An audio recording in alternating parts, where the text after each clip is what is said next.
Bangga bersarung mangga. Bismillahirrahmanirrahim. Assalamualaikum warahmatullahi wabarakatuh. Assalamualaikum warahmatullahi wabarakatuh. Allahumma sholli ala sayyidina Muhammad wa ala ali sayyidina Muhammad. Terima kasih Buya atas waktunya. Izin bertanya Buya. Jadi ada sedikit perseteruan antara saya dengan perbedaan pendapat antara saya dengan istri mengenai tetangga Buya. Jadi saya tinggal di perumahan dan tetangga saya itu sering memarkirkan motornya dan juga kendaraan-kendaraan anaknya itu di tempat di rumah kita gitu. Nah, perbedaan pendapat antara saya dengan istri, kalau saya itu menganggap itu hal yang wajar karena tidak merugikan secara pribadi. Nah, sedangkan kalau dari pendapat istri itu merasa terganggu Buya. Gimana itu pendapat Buya? Itu saja. Terima kasih. Assalamualaikum warahmatullahi wabarakatuh. Waalaikumsalam warahmatullahi wabarakatuh. Membenahi cara pandang terhadap perbedaan itu penting sekali. Kita dasari dengan husnudzon dulu. Maka setelah itu baru kita berdamai dengan musyawarah yang baik.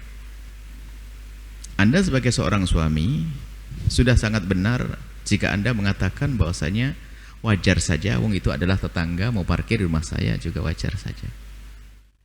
Bahkan bagi Anda mungkin dianggap sebuah kebaikan. Dan betul, nolong tetangga, mungkin di rumahnya gak ada tempat parkir, kenapa saya tidak boleh?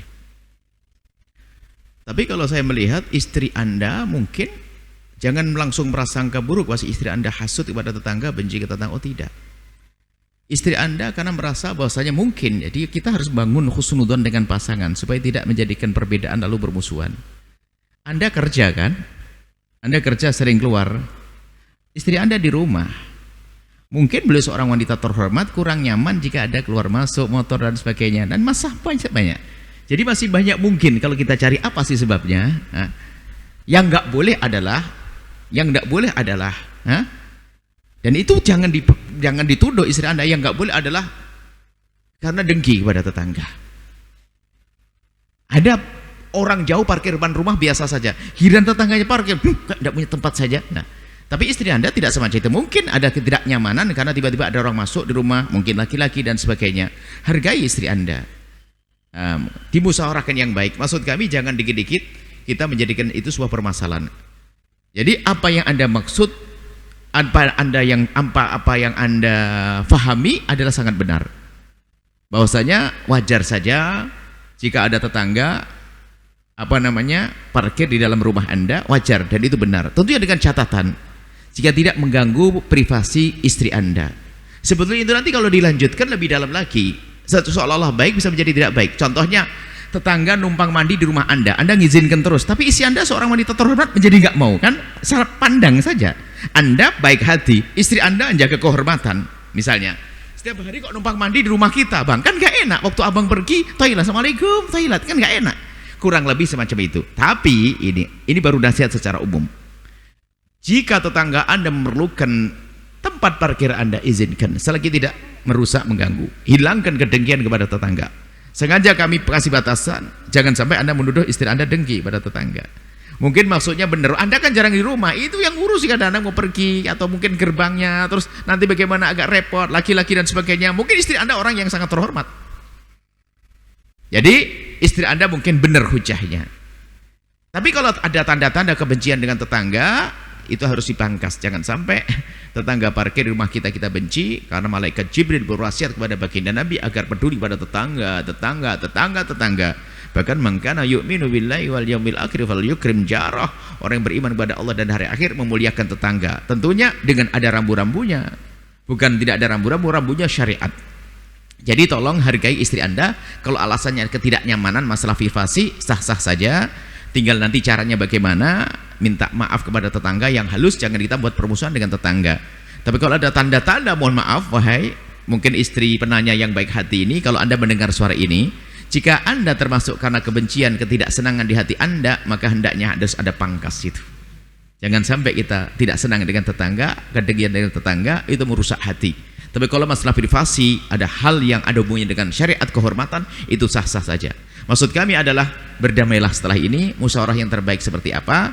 Kalau ternyata harus tetap berpakai di rumah Anda, harus ada jaminan keamanan, ketentraman, kehormatan istri Anda harus ada. Seperti itu.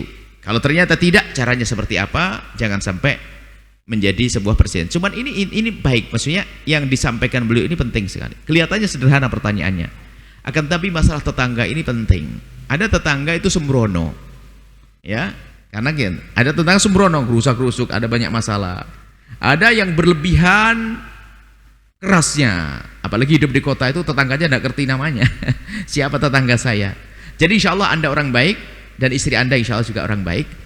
Hanya nadi rambu-rambunya, jangan sampai kita dengan tetangga tidak senang, membenci, dengki dan seterusnya. Karena Nabi sudah berpesan tentang tetangga. Malaikat Jibril mewasiatkan tetangga. Sampai Nabi menduga apakah saling mewarisi, saking seringnya malaikat Jibril berwasiat kepada baginda Nabi agar peduli kepada tetangga. Tetangga kafir pun harus kita perhatikan. Imam Ghazali menyebut tetangga itu ada yang punya titel 3. Ada tetangga yang saudara, tetangga yang muslim, tetangga yang tetangga. Nah, berarti tiga hak ya. Ada tetangga yang dia tetangga, dia bukan kerabat tapi muslim, 2 tingkat. Ada tetangga saja bukan kerabat, bukan muslim, hak tetangga harus kita laksanakan. Biarpun dia non muslim. Ayo, indahnya Islam. Wallahu a'lam bishawab. Sahabat Al-Bahjah TV, setelah menyaksikan video ini, jangan lupa bersolawat kepada baginda Nabi Muhammad. Shollu ala Nabi Muhammad. Allahumma sholli alaihi wa ala alihi wa sahbihi.